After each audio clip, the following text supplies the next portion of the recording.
Welcome to In Search Of. We are the podcast for those in search of meaningful conversations within the automotive space.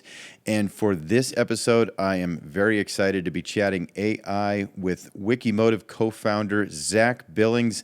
Zach, welcome to the show. Good to be here as always, Dan. Thanks. Yeah, so super excited. So on the AI topic, it's the topic of just about every headline. But let me get right out of the gate here. What is your preferred LLM of choice? And for those that may not know, LLM stands for large language model. What is your preference, Zach? Well, the one I use every single day is ChatGPT, and specifically GPT-5 now. And the the thing with it is I can't really say that it's necessarily preferred or not, because the reality is kind of like having an email address or a phone number. These things follow you around in this day and age. And what I learned once switching accounts from, an email address that won't follow you throughout life to my, you know, original Gmail account that I'll have for life is it's pain in the butt to switch LLMs. They learn about you, and whichever one you're using, they learn context, they learn details, they tailor their answers. So I had ChatGPT built up to give me like much more curated answers that were a lot more helpful. And then I had to switch accounts and it took a step back, but you got to commit to one. And so for a while I've been using ChatGPT, and switching means Grok Heavy wouldn't know a darn thing about me until I build up history with it all over again. So I don't know that ChatGPT is necessarily best, but it's the one that knows me. I'd offer the same in return. I think I'm 18 or 19 months into a paid subscription for ChatGPT at this point, and I find it hard. I like you, Perplexity, Claude, Grok, all these things. They're all in the toolbox, if you will. But when I have to go solve a problem, first and foremost is always ChatGPT, and there definitely is that. I guess learning curve and knowledge curve of me as a user, that boy does it make it hard to jump into something else. So I'd have to agree with you there. Well, and it becomes like, seriously, for regular users who are leveraging an LLM as, be it in your personal life or your professional life, like a force multiplier and assistant, right? If this is a virtual assistant, a person who is kind of alongside you, helping, with contextual knowledge, helping you workshop problems, helping you do research at an accelerated pace, changing to a different LLM would be equivalent to letting your personal assistant go that you've had for X amount of time and then needing to have somebody brand new training from scratch. You're just, it's a big thing to lose that history. Exactly that. There's been a few times where I pulled my hair out and going, "Why are you asking me this way, Grok? Like, what are you doing? This isn't the way this is supposed to work." We'll definitely have to get into, because I know you and I have done it before, an experiment where you ask the LLM of your choice what it knows about you and how it tailors its responses. But I think that's probably for maybe a little later down the road, because that's a really interesting experiment. So, Yep. So. Take me back to the beginning. Obviously, we've been in the AI is everything phase for a while now, but when did AI really become a significant topic of conversations from your perspective? Sure. So I'll go back before the beginning. I remember, I think it was 2012. I was at a conference and Nissan, I believe, was partnering with Anabot, and they were talking about it being AI chat. And that would have been my first exposure to AI in the automotive industry, or probably anything resembling like the real world. Certainly I was a big fan of The Matrix before then, but Yeah, that was the first like real world claim. And the reality was, you know, there's algorithms and there's, things that can offer responses based on an input. At what point do you call it AI, right? Where I think we all agree that like generative AI got into the mainstream awareness was ChatGPT. And, I was sitting at dinner with family, extended family, and somebody asked me what I think about ChatGPT and for use with like writing for college papers and things like that. And I barely had any awareness, started kind of brushing up. It wasn't becoming all the rage yet. And then fast forward, I don't know, it was probably only 6 months or so after ChatGPT really started to just explode in general awareness. Not its own general awareness. AG has a different thing, but but in terms of the average person knowing what it was and it getting into the automotive marketing lexicon, um, the issue kind of built up enough steam that it needed to be addressed from a search perspective.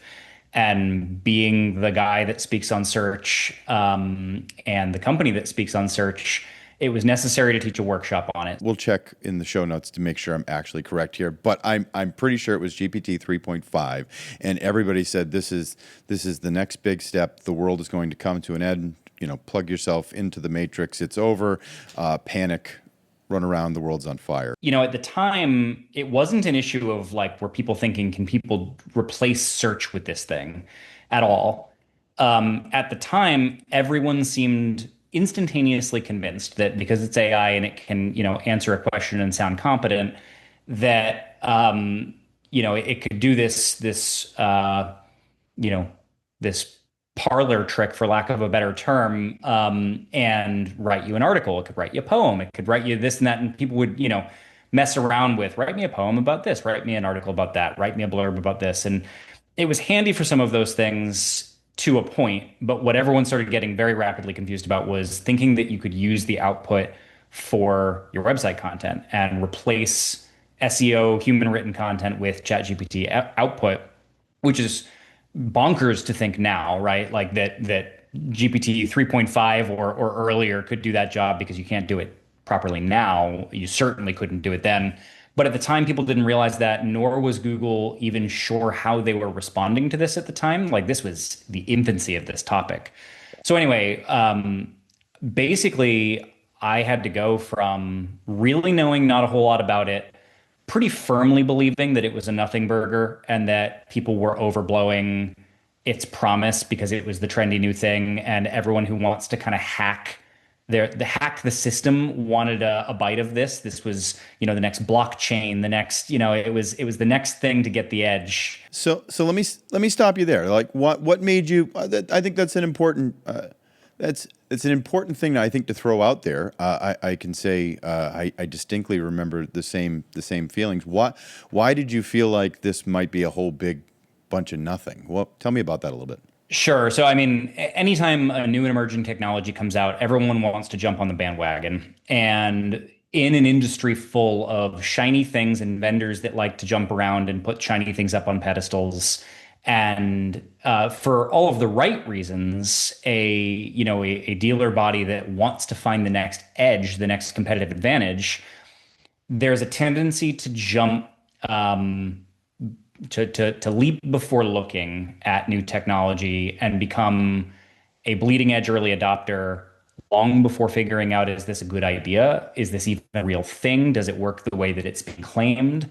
So, I mean, going back to the earliest, parts of my career before automotive and marketing, dispelling myths and kind of shining light on marketing BS in whatever the thing might be, has always been a passion of mine. I really like kind of taking a thing that is being portrayed as something it's not and exposing it for the fraud that it is. And so in this case, I saw it that way, and it has developed into something tremendously useful. But at the time, it was very obvious to me that this was being spun up into more than it really could be at the time.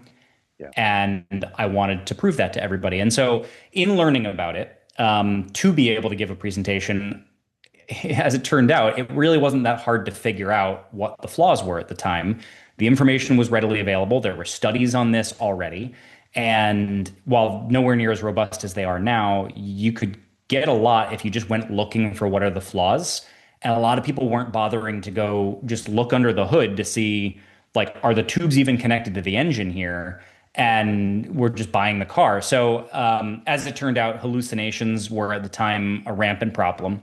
Huge. And the first thing that, when I taught the first workshop, the number of heads that went down and people started scribbling or typing a note in a phone when I explained the method that an LLM uses to, take an input, process to figure out what that means, transform to figure out how to query the database, a static database that's not, it wasn't at the time even a living database, it couldn't query the web, That's right. to then give you an output that really is kind of a glorified, or especially was, but still is in many ways, a glorified text predictor. And the way that hallucinations would creep in, people were just like, what? And I mean, there were already studies on it. So, just exposing a little bit of the truth and opening people's eyes to what do you need to be aware of to make sure that you're using this for a sensible use case. That's where it all began. So, yeah, obviously things have come an awful long way. What do you see as what's the biggest thing that's changed in your mind from that first talk to dealers on that to today? Well, so it has definitely had a larger impact on the search ecosystem at large. Funny enough, it has had very little impact on the transactional search ecosystem around in-person purchasing for products. So in automotive, we're very specifically in in an industry where you go to a dealership and you transact in person, and you find a specific instance of that item. You don't just look up.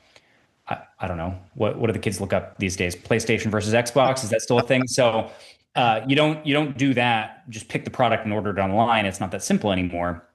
Reputation and the dealership's reputation, I mean, comes into play. A lot goes into how do you pick the dealership that you're going to transact with ultimately. Those are transactional searches. Very little has changed, and AI is still not mature for that space and may not be for a long time if it ever becomes the prominent technology for that space. That having been said, a dramatic amount has changed in AI as a whole and also how it impacts search. I won't claim to be an expert on the areas of AI that go beyond LLMs and into, AGI and into agentic technology that is being used at an enterprise level that is a different tier, a different class than what would impact marketing per se, at least at this stage. Biggest thing that's really changed in terms of like how would it impact the marketer, how would it impact the dealership and their metrics? You look in your Google Analytics, your blog traffic has disappeared. Just about everybody. Why? Because you type in Silverado towing capacity and you no longer need to to go click through to a dealership blog article about that. You never did in the first place, but now Google's AI overview pops up and answers that question for you. So it's taken care of there. On the content side, very little's changed. Google has actually made it a lot more clear that they do not respect AI written content. They want human expertise and experience baked into content. Doesn't mean you can't use AI in your workflow, but it has gotten more and more clear that you don't use AI for these things. So I would say in many ways, little has changed since that first presentation, despite everything that has changed with the technology.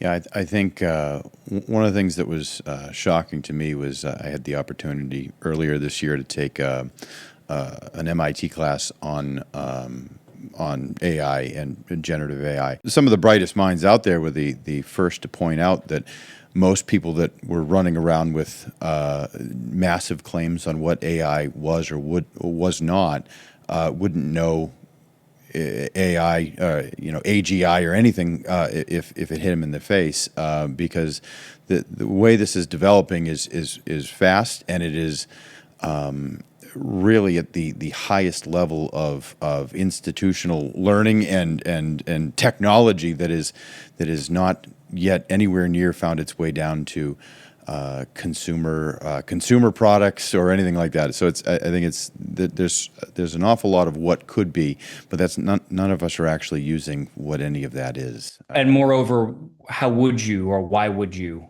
Like what I think a lot of people miss here is like, you listen to CNBC and it's all about the AI trade, and you look at any product and they're highlighting their AI features, even when it's like, I need a bark collar for my dog, and it's like AI, bark sensing. It's like, no, it's just listening for barking. Um, if you're plugged into this space, you're plugged into AI news, and you're looking at what, let's say, just today, I was in the car between meetings, and Nvidia just announced investment in OpenAI. I think it was 100 billion, and it made big news. Rocked the stock market in a good way. And Sam Altman was on, head of OpenAI, and therefore ChatGPT for those who don't know. And he was talking about how people talk about AI and they think that means ChatGPT or Yep. Grok, or Gemini, or whatever, and that's not the case. Yep. It's at the enterprise level, the capabilities are dramatically beyond what the average consumer, even with a paid subscription, can access. But also, there's no application to the average consumer to have access to that. Like, there's nothing you would do with it. It's not like it's a matter of having a conversation with it, or how good the answer is. Yes, that's getting better, and it is more useful when an LLM can give you a better answer. But it's at the enterprise level that these things really have impacts. And so what a lot of people are missing, I think, is that AI is advancing and it will continue to advance. And the biggest thing that it's going to change in our world is that it's going to move us closer to like a Star Trek utopia, where the productivity on average of a populace is going to grow and grow and grow. Like right this second in economics, we have a jobs report that's relatively flat, yet we have an economy that's actually strong and strengthening at the moment. How can those two things exist in the same space at the same time? Greater efficiency, right? So, like, I think that the buzz around AI and what it does for economics, the amounts of money that people hear about, like happening in the investment space and the market space, and like that whole promise, unfortunately, trickles its way down into just buzz, buzz, buzz at the smaller business or consumer use case level, and not enough people are paying attention to what's the difference between the two, and where is the actual promise. A thread that was really in there that was apparent is the end user on a level and how they actually interact with the tool. I mean, way back when we all had to learn how to Google, right? So what do you see as parallels between user behavior and how they interacted with Google, and how do you think that might translate to LLMs and AI in the future? Sure. So funny you talk about we all had to learn how to Google. Um, Rewind 10 years. And for some people who might be listening, this could be you. And if not, this you probably observed some of this, and no judgment either way. 10 years ago, not everyone was a regular Google user. Google was huge 10 years ago still, but a lot of people were still getting better at it. It was becoming a more normal part of their everyday, and it has increased. Google, the search engine, regular searches, no AI, anything, has increased in usership every year, period. It has continued to go up. And so if you rewind 10 years ago, you had people who you'd type in a query into Google, and you wouldn't get the result that you wanted, or you'd watch somebody do this and they wouldn't get the result that they were looking for because they phrased it in a way that wasn't well optimized for how Google returns a result, right? I can't think of a good example right now, but you just know intuitively, like, to add a near me if you're going to need a near me. You don't need to in certain circumstances because it's just going to, like, if you just put in restaurants, you're going to get local answers. But if you put in, playgrounds near me. You're going to need to maybe specify what kind of range am I looking for if I want to find the best one. You got to qualify your search a little bit. The same is now happening with the LLMs, where but beyond that, you now have multiple different things that you can use. So there's how do you form a prompt? Is your prompt good enough? Do you ask and then take the answer at face value? And then were you even using the right tool? I'll come back to that in 1 second, but like broadly speaking, Maslow's hammer, if you have a hammer, everything looks like a nail. These days in business, tons of people are looking at AI. That's the hammer. It's one tool in the toolkit, but when it's the only one you're bothering to wield, everything is supposed to be fixed by AI, and that's the way that it's being applied in a lot of cases now. That's a mistake. There are many tools in the toolkit. Google is still one of the tools in the toolkit for the consumer, right? To your question. So if you ask an LLM, what are you good for versus what is Google search good for? Ask ChatGPT this. If somebody's watching, whatever you use, Grok, Gemini, ChatGPT, Perplexity, go ask it this question. And then you might need to ask a couple more questions to qualify the answer a little bit better. But what you'll basically get back is the LLM saying, I'm great for doing research, collaborative research, for deep research, for trying to figure out what the best thing for you is based on your specific needs, et cetera. And then a search engine is good for going and finding that thing for sale, or going and finding the business that you want to do business with to buy that thing. So there's just different use cases between them, and one does not necessarily replace the other. Like people using ChatGPT for search, quote unquote, doesn't replace the search application of a search engine. The other thing that, from a consumer end user standpoint, that's going awry a bit, I'll give you an example, is not thinking about how informed its answer is. So I'll ground this in automotive marketing and specifically what we do. So I was talking to a dealer. He gave me a report that he had recently received from a vendor, and it was supposed to be a report that was all about what was wrong with the SEO on his website, and kind of a hit list of things to fix it up in a hurry, right? And so this guy was kind of pitching a low cost SEO based on this list. And I took one look at the list, and the first thing I noticed, shame on any vendors who do this and can't be bothered to do it a little bit better, is all of the links to like the dealer's website that were within this report all had like a little +1 or +2 next to them. And it's an artifact of copy pasting out of ChatGPT, because it's like, hey, I found 3 different or 2 different or one, different link. So that was the telltale that, okay, this was just a ChatGPT output.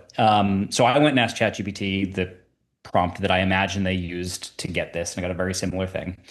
And it gave me this list of, a dozen or so kind of low-hanging fruit optimizations you could do on this website to move the needle on their SEO. And for even a relatively well-initiated marketer who knows SEO terminology, it would have easily passed the sniff test, and you would have gone diligently down that road, updating those title tags and that meta description, and calling up your website provider about that, page speed related issue because that image is too large, and like some valid things, but also some old school stuff. And so, for instance, like a thing about meta keywords, which haven't been an active, SEO parameter in a long time. Google doesn't care. And so I read through it and I realized a lot of this is either old school advice or it's completely subjective these days. Like you could use this keyword or this keyword and they mean essentially the same thing, so Google will treat them the same way. So I asked ChatGPT, take what you just gave me for this website, for things that I should do for this website to optimize it, and check your own work for things that might be either outdated SEO practices or subjective SEO practices where there are multiple ways you could go. And it said, sure, you're right to point that out. And it went back through and it gave me the original thing. And now it highlighted all of its own advice that was either outdated or it could go multiple ways. And there were still some things that held water, but less than 50% did.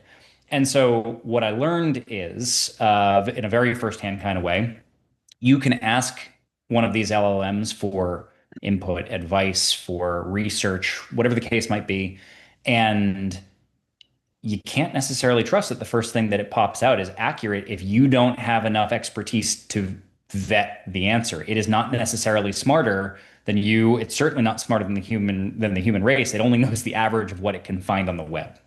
Well, I think it's a great tie into the variation that we just talked about, right? Like we asked how we discussed how Google usage habits changed over time. That's a prime example of, you don't get the right result with Google and you try again. I think the what many people may not understand is, and a key differentiator there is, through your LLM, you're going to get a response that sounds and looks 100% right, but you have to actually know enough to be like, are you sure you're right? And it will, that process will almost always lead to some sort of, oops, you're right, through your LLM of choice, that says, I was wrong here, and maybe we should look at this. And I think that is definitely something that needs to be realized in how you use these different platforms, because you're going to get 100% of the time an answer that sounds 100% right, and it's just not. It's just not. Oh, and by the way, it'll compliment you as it gives you the wrong answer. Yeah, Yeah, it can easily be loaded full of confirmation bias. well, and I played with that a little while you were talking there, and then I flat out asked, what are your strengths? I'm using ChatGPT 5 in this case. What are your strengths and weaknesses versus Google? Some interesting things formatted in a very attractive list here. I remember your projects, writing style, ongoing goals. Google treats every query as brand new. Yep, that's 100% true, and that's a real valuable part of something like ChatGPT. But we scroll down a little further in this seemingly endless list that it's given me here. You know. In a detractor from ChatGPT, Google can service billions of pages, niche forums, and obscure PDFs. I rely on training data, and whether you search live or not. So there's some interesting differentiators there. And I guarantee you, if we took 100 people and they all ran that exact same ChatGPT query, everybody's going to get a different answer, and that's going to be informed by their specific usage patterns and everything with that. So it just goes to show how we're going to face all the same challenges that we did learning how to use Google, and then a whole bunch more. For sure. Yeah. So, I think we're kind of touching on, as an overarching theme here, some misconceptions. What do you think? What do you think some of the biggest, specifically in the dealer space? Much of what we talked about can be applied no matter how you're using this, but really in the dealership space, what do you think are some common misconceptions around generative AI that you'd love to see people spend a little bit more time in understanding? Yeah. So it's funny if you had asked me this question 6 months ago, certainly 12 months ago, I probably would have had, I don't know, a louder, more emphatic answer. Because interestingly, we seem to have turned a corner where there's a little bit more general awareness that AI is not always the correct tool for the job. I'm starting to hear a lot more sentiment, well-placed sentiment, like ooh, that's an AI thing, as in like there's a negative connotation there. Like that must mean that's lowest common denominator. So we definitely have a good bit of learning that's going on there, and that's good. It's mostly just good for general awareness that it doesn't always mean the best thing, not that it can't be the best thing. Um, I don't want to sound like I'm just poo-pooing AI in answering any of this, because I think it's an extremely powerful tool. I use ChatGPT more than I use Google, but because I'm spending more of my time doing research than I am looking for products to buy or retailers to buy it from.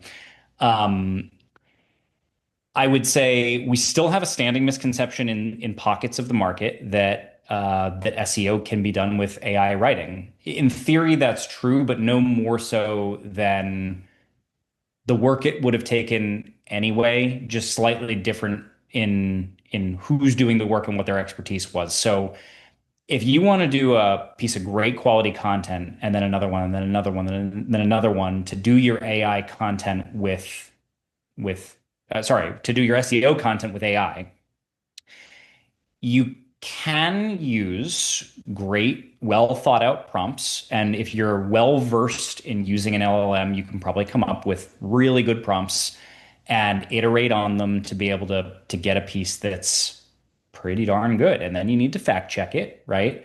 You need to inject a little bit of specific expertise. So that's, store level knowledge, market level knowledge that would be unique to the area that you're writing for or the demographic you're writing for.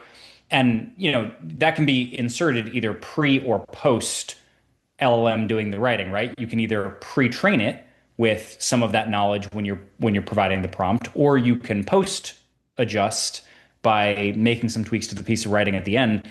But the bottom line is to get a piece of content that is fit for purpose, sufficiently long, sufficiently filled with expertise and relevant information that is great for the consumer and truly unique to your store and your market.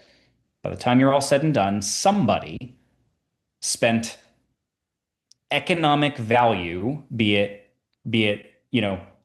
a little bit of time at a high salary or more time at a low salary, right? There's a proportional economic value that will have gone into getting that piece of content ready for SEO.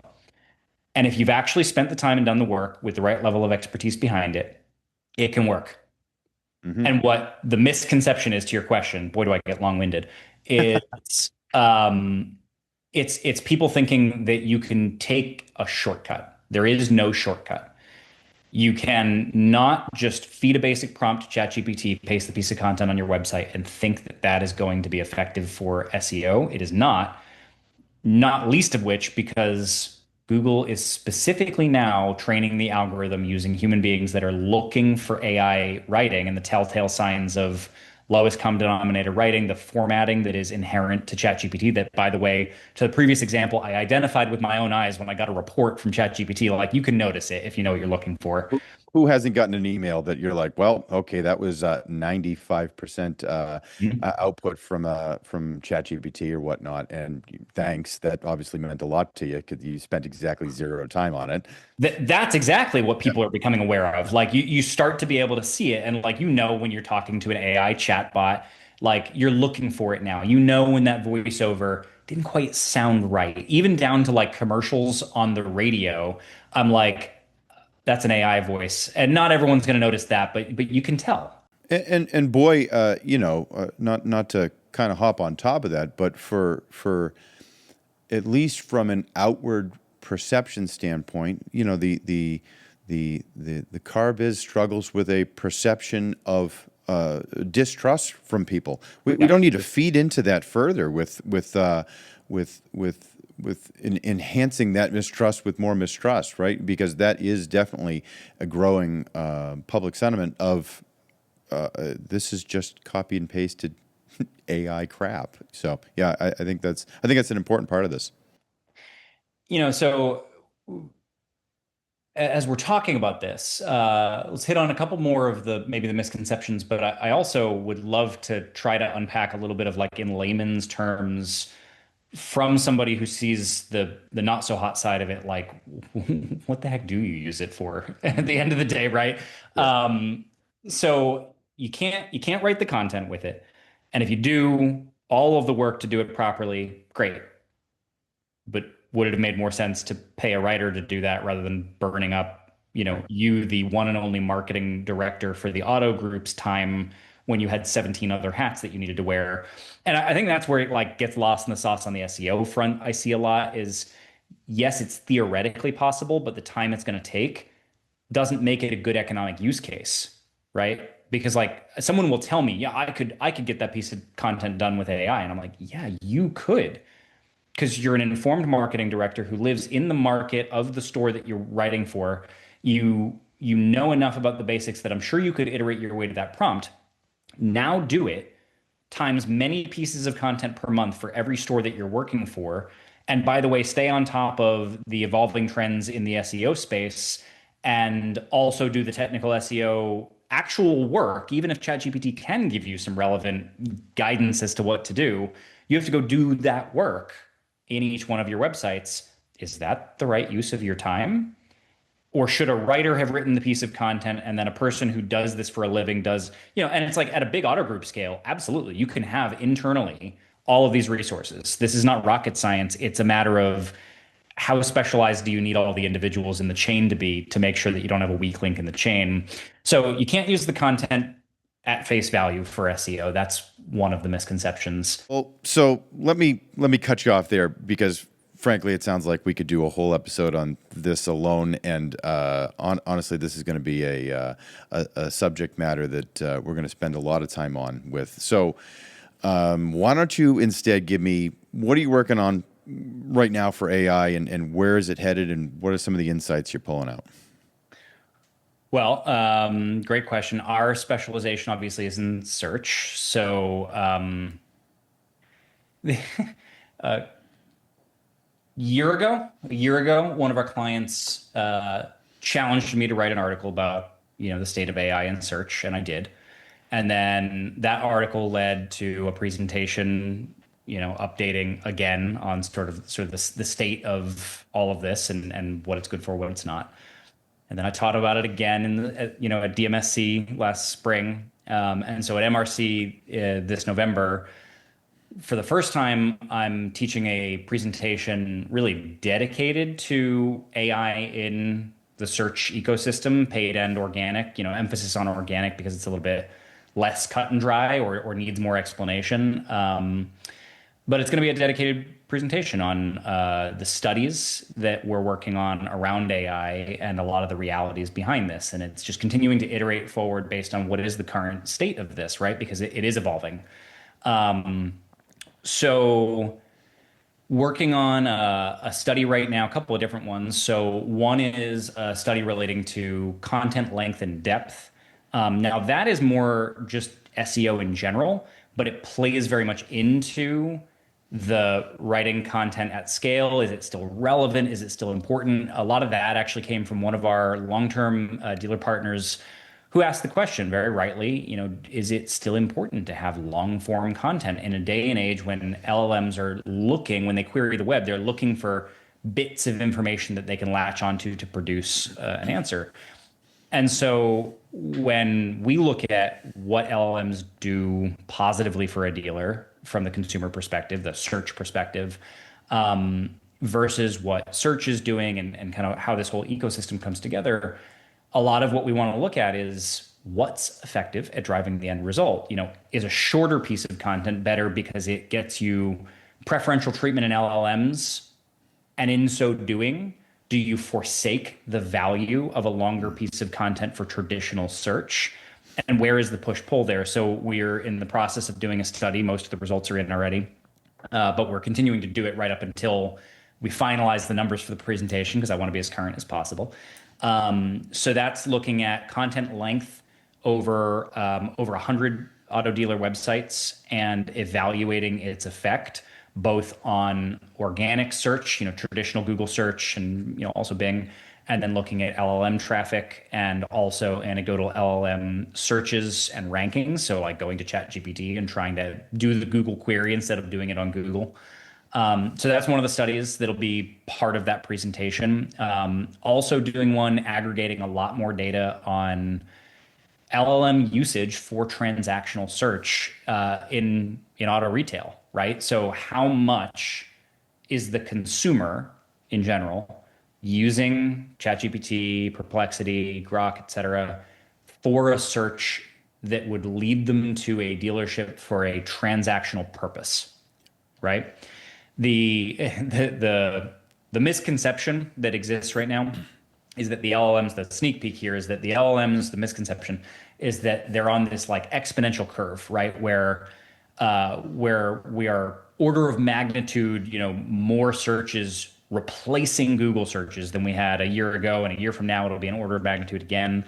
It is not like that, and the data is pretty cut and dry in terms of what are the LLMs good for in a search perspective? What are they not good for? And there are both components of that as it regards automotive, but one heavier than the other, and one heavier than the other when it comes to can you sell a car from it?